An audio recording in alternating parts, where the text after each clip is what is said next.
आसमां के नीचे, जमीन के ऊपर और मनुष्यों के बीच में सिर्फ एक ही प्रभु और एक ही उद्धारकर्ता, एक ही सृष्टिकर्ता और एक ही हमारा सतगुरु है, जिसका नाम है यीशु मसीह। और इस यीशु मसीह कोई अलग प्रभु नहीं है, ये कोई देशी और विदेशी प्रभु नहीं है, ये सार्वभौमिक सत्य है। उसने सारे संसार के लिए अपनी बाहों को फैलाया और सारे संसार के लिए अपना प्राण सूली पर बलिदान करके हर एक जन को उनके पापों से मुक्ति किया है। मैं भी इसी हालात में, इसी कैटेगरी में था, एक आम आदमी। गांजा, शराब, जुआ, व्यभिचार, मेरी आंखों में गंदी सोच, सब कुछ था और मैं एक नाश हो रहा था। मेरे शरीर में एक पसली उठती थी और उसका कोई इलाज नहीं था संसार में कहीं।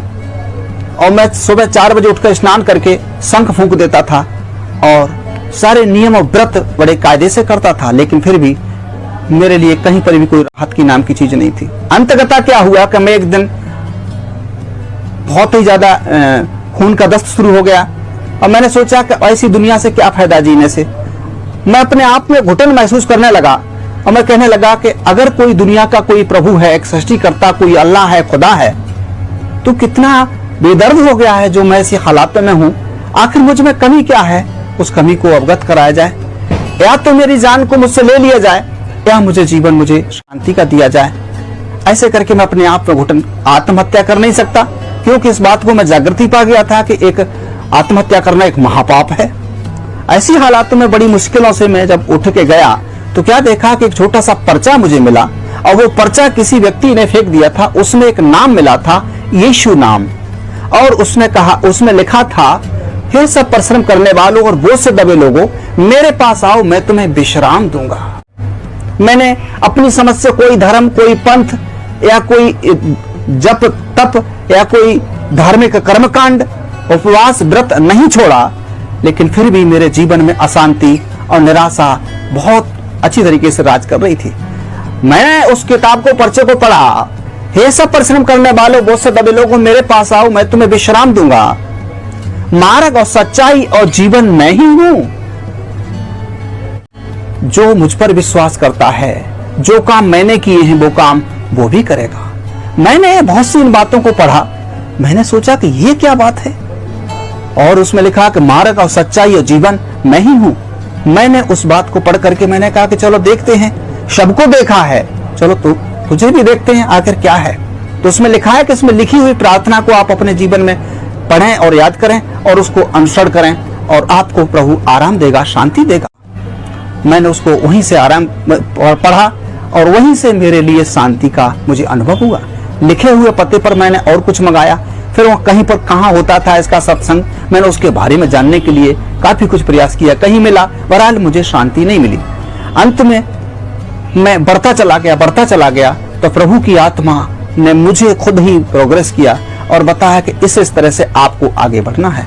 तो फिर मैंने इस तरह से प्रभु को 3 दिन का फास्टिंग उपवास व्रत रखा और रखने के बाद प्रभु ने मुझे अपने सामर्थ्य से, अपनी आत्मा से वो अलौकिक शक्ति और सामर्थ्य से भर दिया जो कि मैं कभी भी स्वप्न में भी नहीं सोचा था। तो ये चीजें देखी, वो रोग बीमारी मेरी चली गई, मेरे भव व्याधा चले गए केवल यीशु नाम से। और उसका वचन ये बताता है कि मैं अपनी शांति तुम्हें देता हूं। संसार में कोई भी व्यक्ति अपनी शांति दूसरे को नहीं दे सकता। कोई भी महापुरुष, कोई भी ऋषि मुनि, कोई भी धर्म पंथ का कोई भी सज्जन करने वाला अपनी शांति दूसरे को नहीं दे सकता। केवल उस परमात्मा ईसा मसीह ने इस शब्द को बोला, मैं अपनी शांति तुम्हें देता हूं, और उसने मुझे अपनी शांति दी। मैं अपनी उसकी शांति से आज परिपूर्ण हूं। आज संसार में लोगों को जन जागृति के लिए मैं ये बताना चाहता हूं कि वो कैसे लोगों को ढूंढ रहा है। वो धर्म पंथ के लोगों को नहीं, वो काबिल लोगों को नहीं, वो ज्यादा बैरिस्टर वकील को या कोई वैज्ञानिक को नहीं। परमात्मा के पवित्र शास्त्र में ऐसे लिखा हुआ है, वो आत्मा और सच्चाई से भजन करने वालों को वो ढूंढता है। जो आत्मा और सच्चाई से जो भजन करना चाहते हैं उस परम पिता का, उस सृष्टिकर्ता का, ऐसे लोगों को वो परमेश्वर पिता और उसका पुत्र यीशु मसीह वो खोज रहा है। आज जरूरत है आत्मा और सच्चाई से भजन करने वालों की। आज हमें किसी मंदिर में, किसी मस्जिद में, किसी गुरुद्वारे में या किसी चर्च में या किसी अन्य बड़ी किसी और तरीके से हमें इन सब चीजों को ढूंढने की, या किसी भूत या किसी बुत को बना करके उसके सामने, या कोई मूर्ति तस्वीर को रख करके उसके सामने हमें अपने दुख दर्द रखें, हम अपनी कमजोरियों को रखें, हम अपनी व्यथाओं को रखें। ये सब मनुष्य के निर्मित और मनुष्य की सोच के अनुसार है। उस परमपिता परमेश्वर के वचन में ऐसे लिखा है कि परमेश्वर आत्मा और सच्चाई से भजन करने वालों को ढूंढता है, और जो इस बात को समझ लेता है उसके जीवन में वो परमेश्वर का काम शुरू हो जाता है। और ऐसे लिखा है कि परमेश्वर के पवित्र शास्त्र में, क्या तुम नहीं जानते कि तुम परमेश्वर का मंदिर हो और परमेश्वर का आत्मा तुम में वास करता है। और ये शब्द जो पवित्र शास्त्र बाइबल में लिखा है, ये शब्द हमारे भारत के संतों ने बोला है कि ना मंदिर में, ना मस्जिद में, ना कावे कैलाश में, अरे मुझको कहां तू ढूंढे बंदे, मैं तो तेरे पास में।